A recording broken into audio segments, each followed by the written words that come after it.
Zdravlje nije samo želja, zdravlje je obaveza. Obaveza prema sebi i onima koje volimo. Dobrodošli u emisiju Zdravlje je obaveza.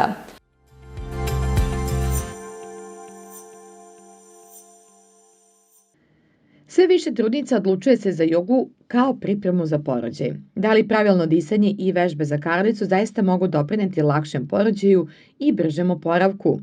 U našem prilogu otkrivamo kako prenatalna joga pomaže budućim mamama da se fizički i mentalno pripreme za jedan od najvažnijih trenutaka u životu. U Mamarijumu u Novom Sadu trudnicama posvećuju posebnu pažnju. Kroz psihofizičku pripremu za porođaj i jogu namenjenu budućim mamama, žene se osnažuju da u porođaj uđu spremne, smirene i pune samopouzdanja. Joga za trudnice je, da kažem, posebna vrsta joge, odnosno prilagođeni oblik joge za trudnice, gde pokušavamo, znači sve što se radi na jogi za trudnice je apsolutno bezbedno i za majku i za bebu i mi tu u stvari pokušavamo na jedan nežan način da pomognemo telu da se prilagodi svim tim promenama u trudnoći. 9 meseci je zaista jedan kratak period u kome žena zaista ima jednu veliku transformaciju, možda čak i najveću u životu, osim ako nisu imali ranije neke velike oscilacije u težini. Najčešće tih 9 meseci je period gde žena zaista ima veliku oscilaciju u težini, što je opterećenje i za zglobove i za krvni sistem i prosto joga nam pomaže da na jedan nežni način pomognemo telu da se lakše prilagodi tim promenama i takođe doprinosi lakšem porođaju, lakšem oporavku posle porođaja.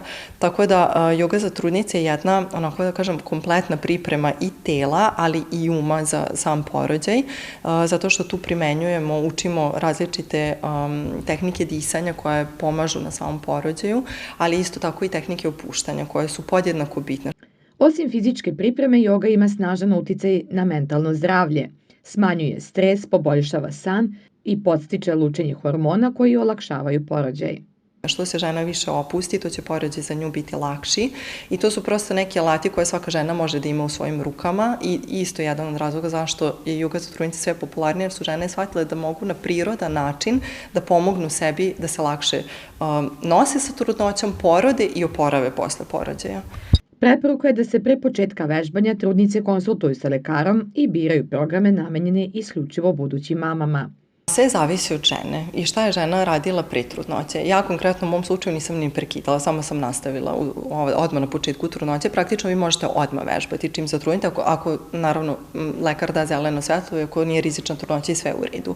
Međutim, najčešće se žene opredeljuju da krenu sa vežbanjem u drugom trimestru, jer prosto taj prvi trimestar najčešće nosi sa sobom mučnine, umor, manjak energije i prosto žene se ne osjećaju toliko dobro i spremne za vežbanje, iako recimo ja sam isto imala mučnine i sve te neke prateće simptome, ali mi je vežbanje pomagalo baš u tome, ali najčešće, kažem, u praksi žene u drugom trimestru krenu i ja uvek ohrabrujem da vežbaju do samog kraja trudnoće. Mi ovde imamo trudnice koje bukvalno dođu nam danas na čas, sutra su u porodilištu.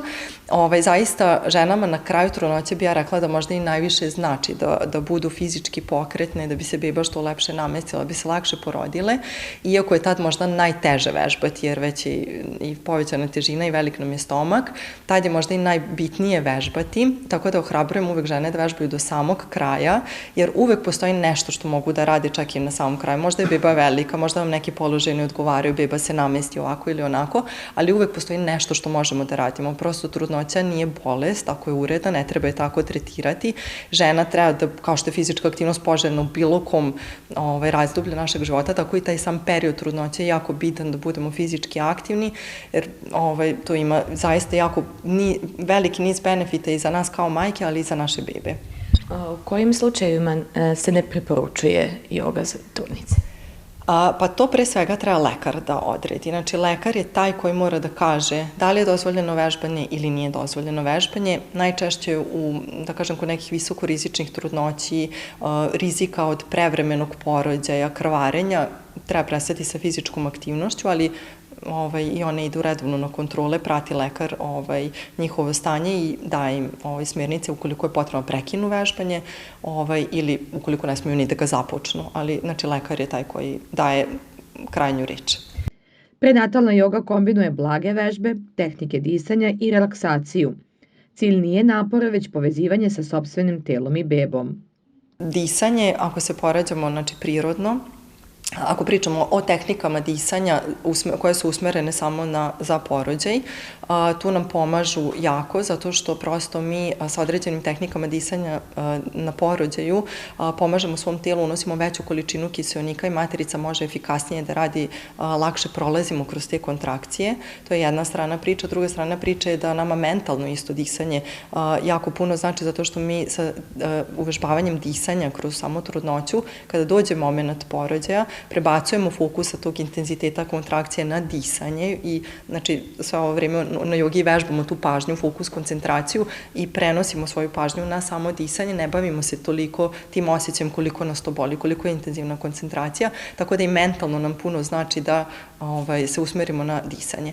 Ali, mislim, pored toga, da kažem, u jogi, kao jogi, tehnike disanja koje koristimo nam pomažu da, ako pričamo u tom periodu trudnoće, nam pomažu da se smirimo, da imamo više samopouzdanja i za sam porođaj, da se bolje povežemo sa bebom, sa svojim nekim prirodnim silama, snagama koje imamo u sebi, tako da je to onako, da kažem, jedna zaokružena priprema trudnica i kroz trudnoću, ali i za sam porođaj.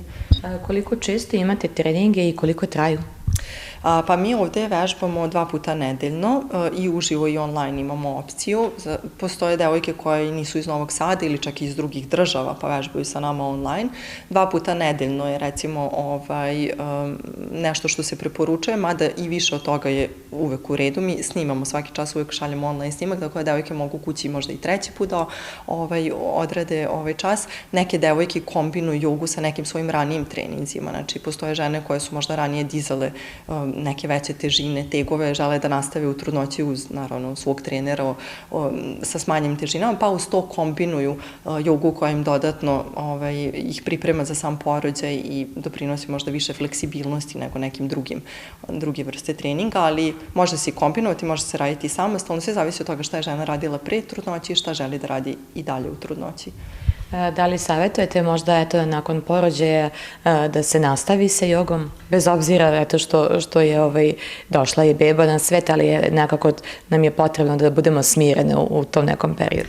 Pa svakako da, joga je, opet uvek kažem, jedna vrsta rada i sa telom i sa umom i zaista možda taj deo sa umom je i bitniji kad se porodimo. Što se tiče same joge, ako pričamo o tom vežbačkom delu, tu treba biti oprezan. Jedna tema o kojoj se dosta slabo priča jeste o tome šta žene može zadesiti posle porođaja. Znači, često žene imaju dijastazu, problema sa karličnim dnom i tako dalje. To sve zahteva posebnu vrstu rehabilitacije ili pogotovo ako bio carski rez, ako smo imali epiziotomiju. Tako da tu bi ja možda malo izašla iz okvira joge, jer prosto postoje neke stvari u joge koje će da pogoršaju stanje ako se ne rade pažljivo ili, da kažemo, stručno vođenje.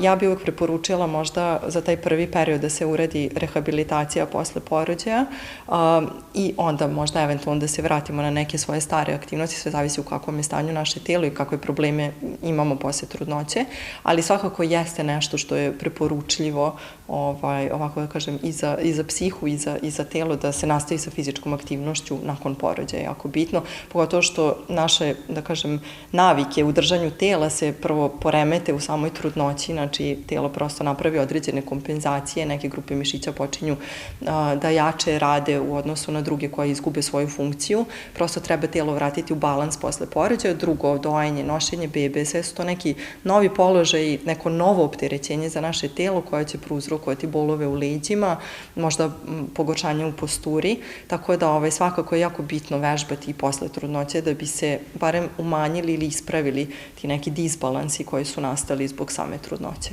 Instruktor joge za trudnice mora posjedovati specijalizovanu edukaciju, razumevanje fizioloških promena tokom trudnoće i sposobnost da prilagodi vežbe kako bi osigurao bezbednost i dobrobit majke i bebe.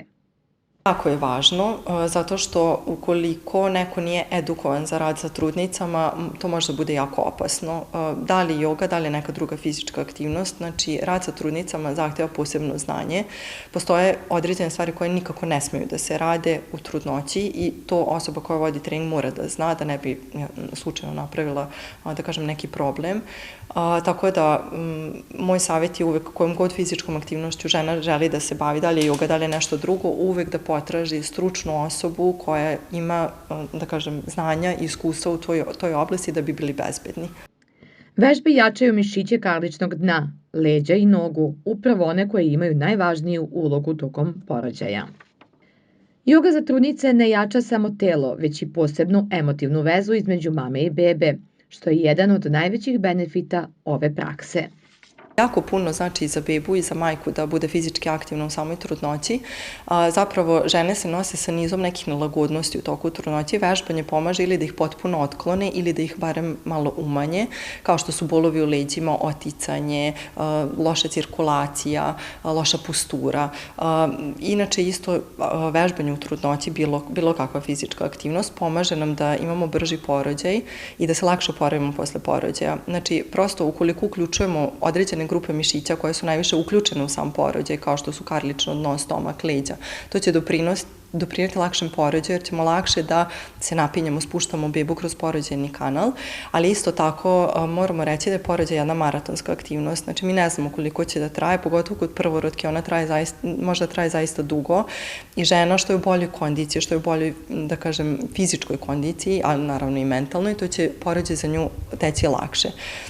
Takođe, sama cirkulacija je otežana u toku trudnoće, prosto žena ima dodatan višak tečnosti u svom organizmu. Vežbanjem mi poboljšavamo taj protok tečnosti kroz cijelo telo. Tu pre svega mislimo na bolje snabdevanje kiseonikom materice, ali isto tako i bebe, što je jako doprinosi i zdravlju bebe i zdravlju, da kažem, majke, odnosno boljem osjećaju tokom trudnoće. Rekla bih isto, nakon porođaja, žene koje su bile fizički aktivnije i pre trudnoće, ali u toku trudnoće će se lakše oporavljati nakon porođaja, tako da to uvek treba sve imati na umu. Žene koje su fizički aktivne u trudnoći svakako smanjuju rizik od gestacijskog dijabetesa, od prekomerne telesne težine, preeklamsije, niz nekih faktora rizika koje mogu da nam otežaju porođaj i oporavak posle porođaja se mogu otkloniti zahvaljujući fizičkoj aktivnosti, tako da ja uvijek pozivam ako je uredna trudnoća, fizička aktivnost je možda nešto najlepše što možete pokloniti sebi i svojoj bebi u toku trudnoće. Jer priprema za porođaj ne počinje u porodilištu, već mnogo ranije kroz brigu o telu i umu. Mi u Mamarijumu imamo, da kažem, jednu zaokruženu priču priprema žena za porođaj, da li kroz jogu, da li kroz akademiju za trudnice, gde imaju rad sa različitim stručnjacima iz različitih oblasti, ali isto tako jedan nastavak posle sa svojom bebom, šta možete da radite, da vežbate ili baby spa, znači zaista onako jedan kompletan program za mami i bebe ovde u Mamarijumu imamo, tako da eto, toplo vas pozivamo da potražite informacije čime se sve bavimo i šta od usluga ovde sve pružamo. I svakako za kraj naše emisije, eto jedan onako stručan savet za sve što se tiče joge. Što se tiče joge, pa ja bih rekla da nekako u današnjem svetu telo sve više traži pokreta, sve više sedimo, sve se više udaljavamo od prirode, od nekog prirodnog načina korišćenja našeg tela, tako da i sve više živimo brže, u sve većem stresu, nekako se sve više udaljavamo od sebe, tako da joga jeste jedan način da se polako vraćamo svojoj prirodi i sebi i ja je stvarno toplo preporučujem i svog iskustva i iskustva i drugih vežbača. Zaista jako veliki benefit ima i na um i na fizičko telo.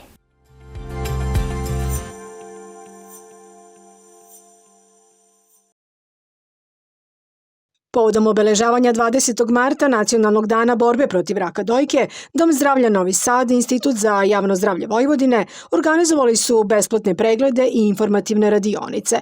Novosađanke su imale priliku da se informišu o značaju redovnih preventivnih pregleda i pravovremenog lečenja, da nauče pravilnu tehniku samopregleda dojki, kao i da obave kratke kontrolne preglede opšteg zdravlja. I sve to pod sloganom "Samo pregledaj i život sačuvaj". Da pokažemo našim sugrađankama, znači, samo pregled dojke. Znamo da je on jedan od najčešćih karcinoma koji se pojavljuje kod žena, 4600 žena umre od karcinoma dojke, a da je Srbija, znači, na drugom mestu po oboljenju od karcinoma, zato što se taj karcinom otkrije kasnije.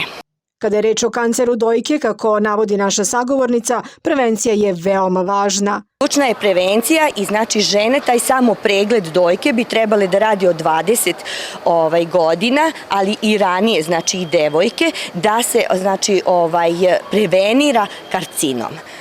Samo pregled dojke, znači one žene same znači znaju da otkriju u većini slučajeva da postoji neko oboljenje ili neka promena na dojci.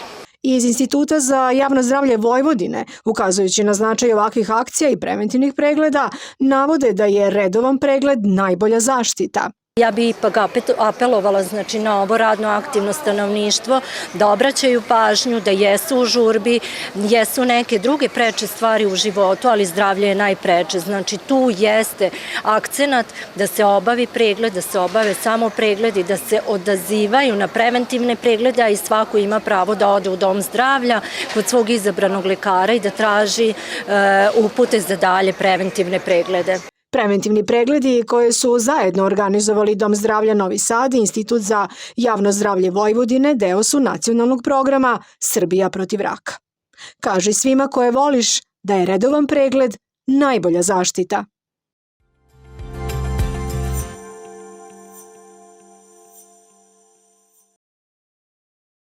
Nacionalni dan borbe protiv raka dojke 20. mart obeležila je i Asocijacija za unapređenje zdravlja Novi Sad. Ovaj važan datum u kalendaru zdravlja članice Asocijacije za unapređenje zdravlja obeležile su tradicionalnom akcijom Cvet na dar na Institutu za onkologiju Vojvodine. Tradicionalno, dugi niz godina u saradnji sa Institutom za onkologiju Vojvodine u Sremskoj Kamenici delimo narcis, cvet na dar, tako se zove aktivnost, znači delimo buketiće narcisa, posebne jastučiće koji su za prevenciju limfedema ruke i sapune koji su na prirodnoj bazi i koji su antialergijski, tako da žene koje imaju sada osetljiviju kožu mogu da i koriste. Ova akcija, simbolična i veoma lepa, ima veliki značaj za žene koje se leče od opake bolesti. Ono što je važno to je da smo sve mi bile jednog dana u tom istom krevetu u kome su i sada te žene, tako da kada se pojavimo i kada razgovaramo sa njima, to je od nemerljivog značaja jer upravo dajemo im tu iskustvenu podršku da istraju, da budu hrabre i da imaju poverenja u naše zdravstvo, u naše stručnjake, jer tu se sve prati protokoli kao i u svetu što se radi. Akciju je, pored drugih poklona, obeležio cvet narcis, simbol proleća i života.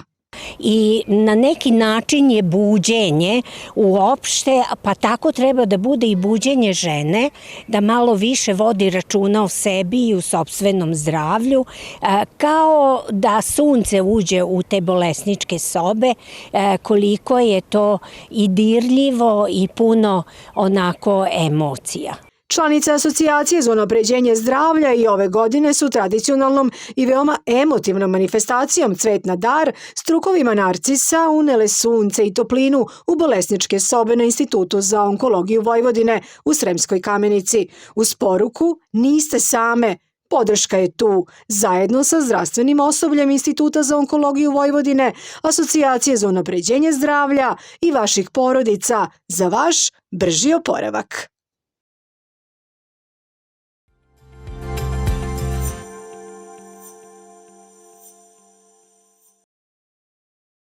Povodom obeležavanja meseca marta kao meseca borbe protiv karcinoma, Dom zdravlja Novi Sad organizuje otvorena vrata za vakcinaciju HP vakcinom.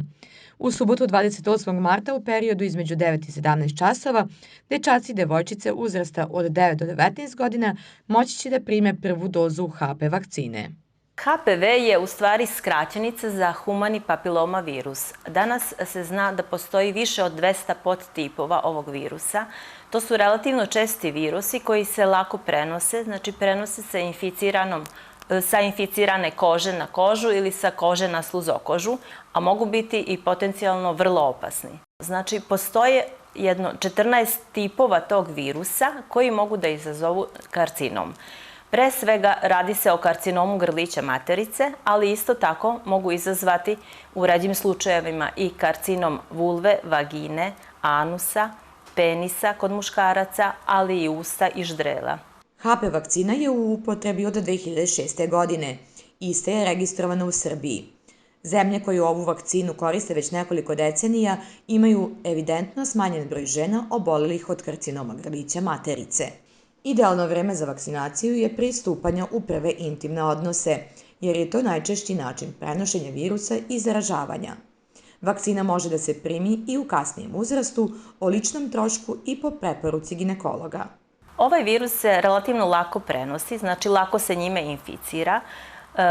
Prenosi se najčešće seksualnim putem, znači ima ga mnogo, u populaciji je široko rasprostranjen među seksualno aktivnim stanovništvom, znači pre svega kod mladih do 25 godina se lako prenosi, ali isto tako može se prenositi inficiranom kožom, znači dodirom inficirane kože sa kožom drugog čoveka ili sluzokožom. U vremenu između 9 i 17 časova dečaci i devojčice uzrasta od 9 do 19 godina moći će da prime prvu dozu HP vakcine bez zakazivanja. Vakcina je o trošku Republičkog fonda za zdravstveno osiguranje, te je potrebno poneti zdravstvenu knjižicu. Kako se radi o preporučenoj vakcini za decu mlađu od 15 godina, potreban je pisani pristanak roditelja. Vakcina se daje u 2 ili 3 doze, zavisno od uzrasta. Mlađi od 15 godina dobijaju 2 doze u razmaku od 6 meseci. Stariji dobijaju 3 doze sa razmakom od 2 meseca, između prve 2 i 4 meseca, između druge i treće doze. HPV vakcina je potpuno bezbedna, znači ona je dobro ispitana, efikasna je. Ona u stvari ne sadrži uopšte genetski materijal virusa, od čega se najčešće roditelji i uopšte ljudi plaše, nego sadrži čestice koji svojim izgledom oponašaju delove virusa. Vakcinacija HP vakcinom obavlja se svakodnevno u Domu zdravlja zakazivanjem kod izabranog pedijatra. Vakcinacija će se vršiti u prostorijama savjetovališta na prvom spratu starog objekta ambulante Jovan Jovanović Zmaj, ulaz broj 6 sa bulevara Kralja Petra I.